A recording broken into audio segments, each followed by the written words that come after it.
दर्शन दो घनश्याम हो दर्शन दो घनश्याम नाथ मोरी अखियां प्यासी रे दर्शन दो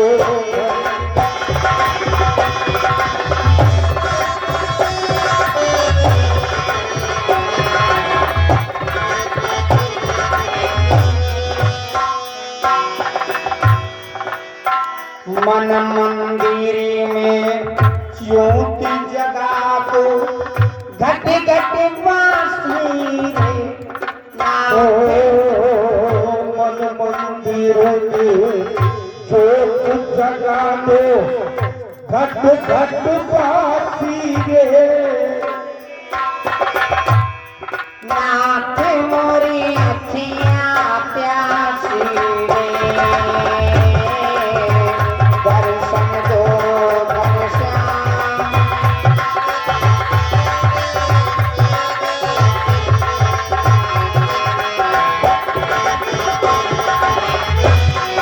नाथ मोरी अखियां प्यासी रे अखियां प्यासी दर्शन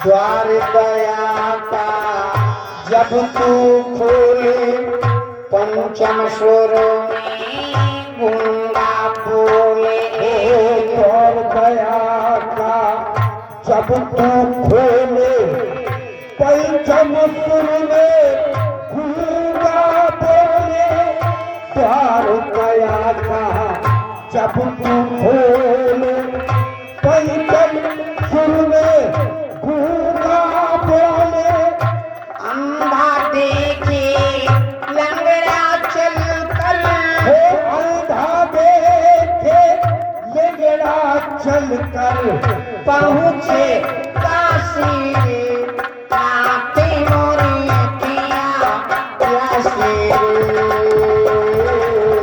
दर्शन दो घनश्याम नाथ मोरी अखियां प्यासी रे दर्शन दो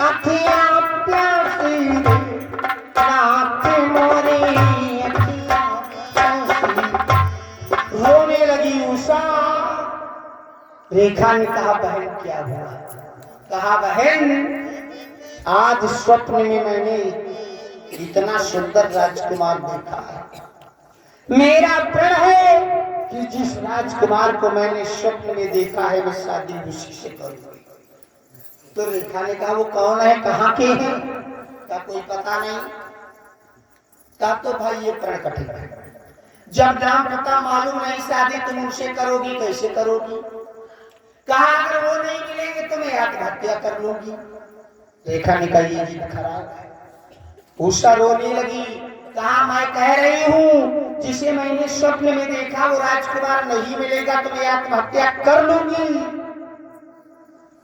रेखा ने समझाया बुझाया जब ना मानी तो रेखा ने कहा तो ऐसे मैं कहां से कैसे तुम्हारी मदद करूं कौन है कहां के हैं क्या नहीं है जब उषा आत्महत्या करने के लिए आतुर हो गई तो रेखा ने कहा बहन चलो तुम आत्महत्या न करो मुझे दुर्गा जी की कुछ शक्ति प्राप्त है दुर्गा जी की शक्ति से मैं राजाओं के चित्र बना लेती हूँ चित्र बनाती हूँ दिखाती हूँ तुम पहचान करो तो बताओ ये कौन है कहाँ के हैं तो उसको कुछ सोचा जाए रेखा माता दुर्गा का ध्यान करके एक तरफ से राजाओं के चित्र बनाती राजा के राजकुमारों के चित्र बनाने में देर है उषा को दिखलाती उषा कहती ना फिर मिटा के फिर बनाती फिर मिटा के उषा ना करते करते परेशान रेखा बनाते बनाते परेशान धीरे धीरे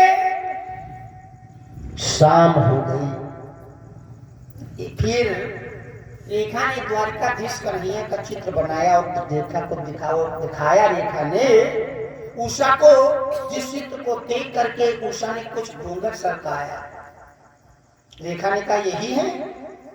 कहा शकल मिल रही है, क्या इनके परिवार में कोई है? कहा हाँ। कन्हैया का चित्र मिटा करके प्रद्युम्न का कन्हैया के बेटे का चित्र बनाया, दिखाया। ये है? क्या इनके कोई है?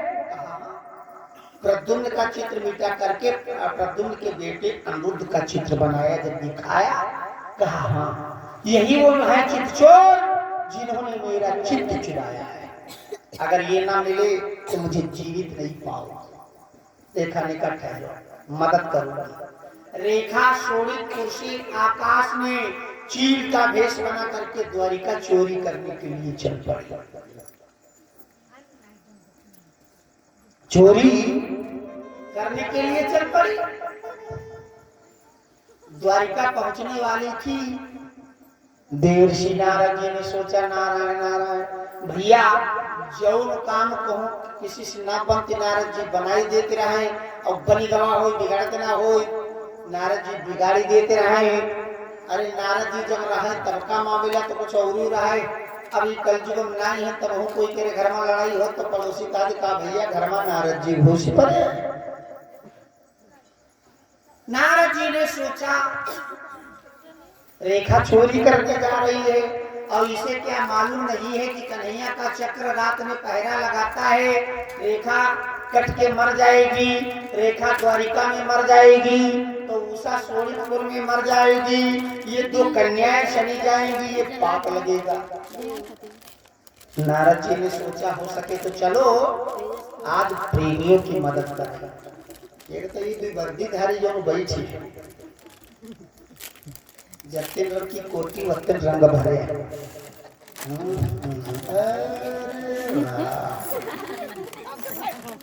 छुटिया आती तकड़ी तो बहुत छुट्टा बैठी। बोलिए हनुमान लाल की जय।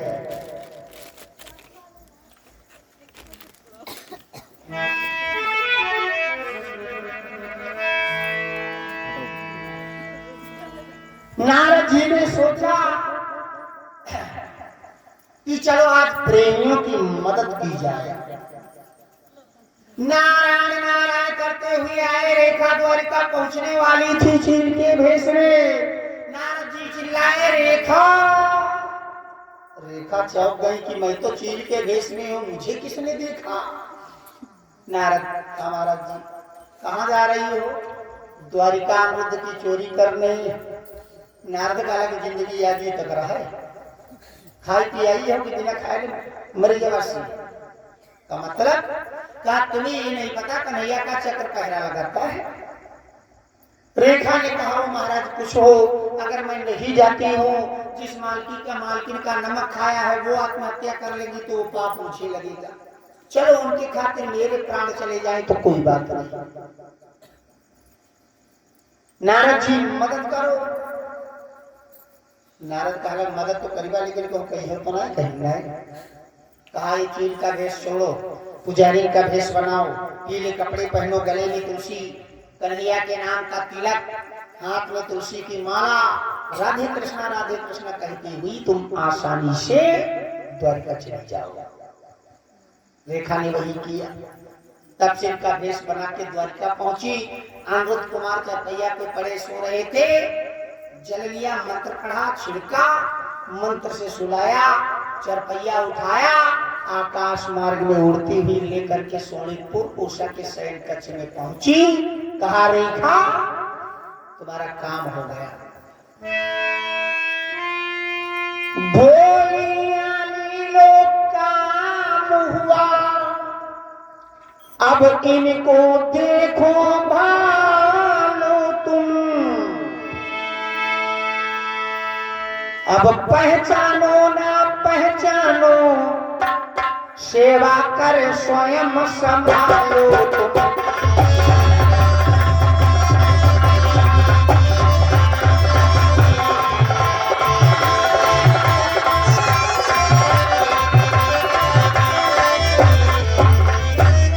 लो तुम्हारा काम हो गया, मौत तो आ गई। क्यों? रेखा कहने लगी अगर द्वारिकापुरी वाले जान कहीं रेखा चोरी करके ले गई है तो द्वारिकापुरी वाले मार देंगे। तुम्हारे पिता बाणासुर जान पाएंगे, बाणासुर मार डालेंगे। तो रेखा कहने लगी अब इनको देखो। उषा कहने लगी बहन जब आपने इतना काम किया है इनको जगाओ और इनका परिचय मुझसे करवा दो, बाद में जाओ। रेखा ने कहा ये काम तुम जानो। रेखा चली गई, मंत्र काटना भूल गई। सुबह निकला, दोपहर हुई, तीसरा पहर लग गया, अनिरुद्ध कुमार जागे नहीं। तो उषा ने सोचा यार भोजन थाल रखा है, भूख से दुनिया तरस रहा। रेखा तीसरे पहर में एक कोने में खड़ी होकर के एक सुंदर सा गीत गाने लगी। प्रियतम नहीं जागत रहने गई, प्रियतम नहीं जागत रहने गई। हो प्रीतम नहीं जागत रहने गई, प्रीतम नहीं जागत रहने गई।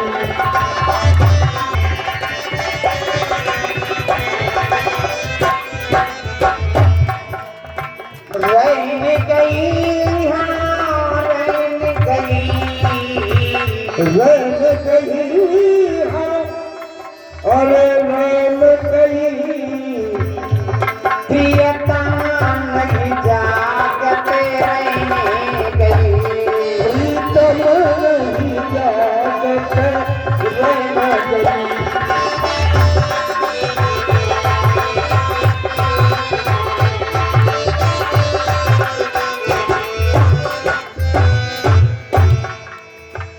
लाउनी लहरत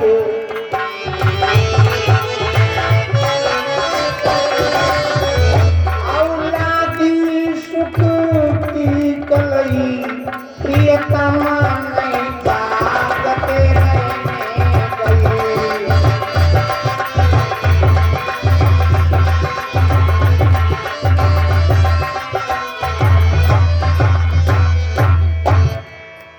तीसरे पहर ये गीत गाया, तब तक रेखा को याद आया मंत्र का काम। देखा कौन हूँ, कहाँ हूँ, कौन लेके आया। उषा ने सारा परिचय दिया कि बाणासुर की राजधानी शोणितपुर है, मैं इनकी बेटी उषा, आपको मैंने सपने में देखा था, इसलिए अपनी वाली रेखा को पहुंचा कि मैंने आपको चोरी करके मंगवाया है। बातों बातों में प्रेम बढ़ गया, दोनों पति पत्नी के समान रहने लगे। कई दिनों के बाद द्वारपालों को भनक लगी। द्वारपालों ने बाणासुर को संदेश दिया। बाणासुर नंगी तलवार लेके आया, उषा का फाटक खुलवाया, अंदर देखा तो अनिरुद्ध कुमार उस समय पड़े हुए सो रहे थे। योद्धाओं ने सोचा वार करूं। बाणासुर ने कहा खबरदार, सोते पे वार करना कायर का काम होता है। अनिरुद्ध कुमार का आकार देखा तो बाणासुर ने सोचा है तो वीर बलशाली लग रहा, चल रहा टूट जाएगी। कहा मैं दरबार में जा रहा हूँ, जब राजकुमार जगे तो मुझे सूचित कर देना। जब अनिरुद्ध कुमार जागे, उषा लपट के रोने लगी, मेरे पिता तलवार लेके आए थे, आपसे युद्ध करना चाहते थे, रोने लगी। तो अनिरुद्ध ने कहा उषा, अनिरुद्ध क्या मोम की बत्ती है जो देख के पिघल जाएगा, आने दो। जब वार्ता हुआ, द्वारपालों ने जाके बताया, बाणासुर जब सेना लेकर के आया, योद्धाओं से कहा इस राजकुमार को बंदी बना लो। जैसे योद्धा दौड़े बंदी बनाने के लिए, कन्हैया जी को याद किया। अनिरुद्ध कुमार ने अपने बाबा कन्हैया को जब याद किया तो अनिरुद्ध कुमार के हाथों में एक पर्वत का खंड आ गया, जिसे उठा के फेंका, जिसके नीचे न जाने कितने योद्धा दब के समाप्त हो गए। बोले कृष्ण कन्हैया लाल की जय। बाणासुर ने सोचा ये वीर बलशाली, पकड़ करके दरबार में ले गया। कहने लगा उषा, अगर बेटी बद पाप ना होता तेरा सर में धड़ से जुदा कर देता, तेरी खाल खिंचवा के, देह पे नमक लगवा के, कहिए के आगे छुड़वा देता। रेखा कहने लगी, उषा कहने लगी, पिताजी ये धमकी मुझे दे रहे हो?